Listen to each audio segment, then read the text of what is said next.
AP మంత్రిగారి మంత్రాంగం పేరుతో ఒక పత్రిక ఒక కథనాన్ని ప్రచురించింది. అయితే ఆ మంత్రిగారు ఎవరో అందరికీ తెలిసినా ఆ పత్రిక మాత్రం పేరును ప్రస్తావించలేదు.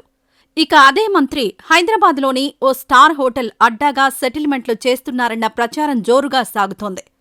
ఈ క్రమంలో ఆయన ఎవరు అన్నది హాట్ టాపిక్గా మారింది. అయితే ఆయన మంత్రి అనగాని సత్యప్రసాద్ అని టీడీపీ వర్గాలు అనుకుంటున్నాయి. ఆయన బస చేసే హోటల్ ఇనార్బిట్ మాల్ ఎదురుగా ఉండే ఐటీసీ కోహినూర్ అని, వారంలో 3 రోజులు అక్కడే ఉండి దందా నిర్వహిస్తున్నారని చెబుతున్నారు.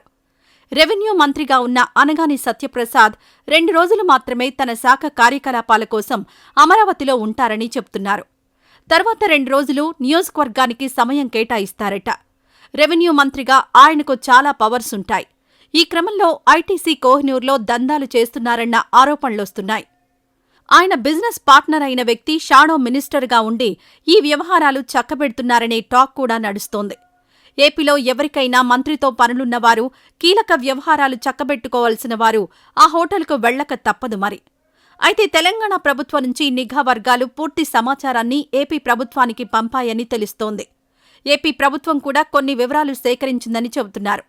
అనగాని సత్యప్రసాద్కు తెలంగాణలో రియల్ ఎస్టేట్ వ్యాపారాలున్నాయి. తెలంగాణ భూ వ్యవహారాల్లోనూ జోక్యం చేసుకుంటున్న మంత్రి సత్యప్రసాద్ వ్యవహారం శృతిమించుతోందంటూ చంద్రబాబు నాయుడుకు తెలంగాణ ప్రభుత్వం లేఖ రాసినట్లుగా తెలుస్తోంది. మీ మంత్రిని జాగ్రత్తగా చూసుకోవాలని, ఆయన తెలంగాణలో చేస్తున్న పనులేవీ బాగోలేవని, తెలంగాణ భూముల వ్యవహారాల్లో వేలు పెడుతున్నారని లేఖలో రాసినట్లు తెలుస్తోంది. ఆయన్ని కంట్రోల్లో పెట్టుకుని ఆ దందాలేవో ఏపీలోనే చూసుకునేలా చేసుకోండి అంటూ చంద్రబాబు నాయుడుకు తెలంగాణ ప్రభుత్వ పెద్దలు లేఖ రాసినట్టు తెలుస్తోంది.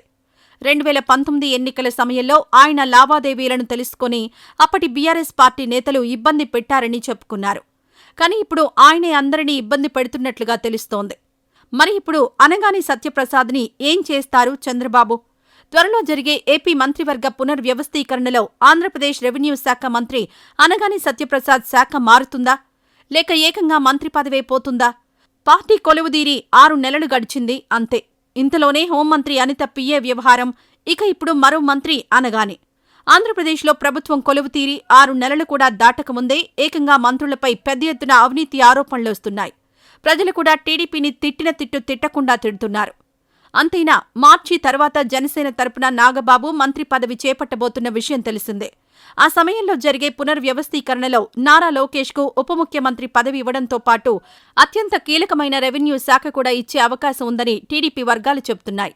అంటే ఇంతలా బహిరంగంగా మంత్రులు చేస్తున్న పనులు మీడియాకి, ఆయా పార్టీల శ్రేణులకు, ప్రజలకు తెలుస్తోంది.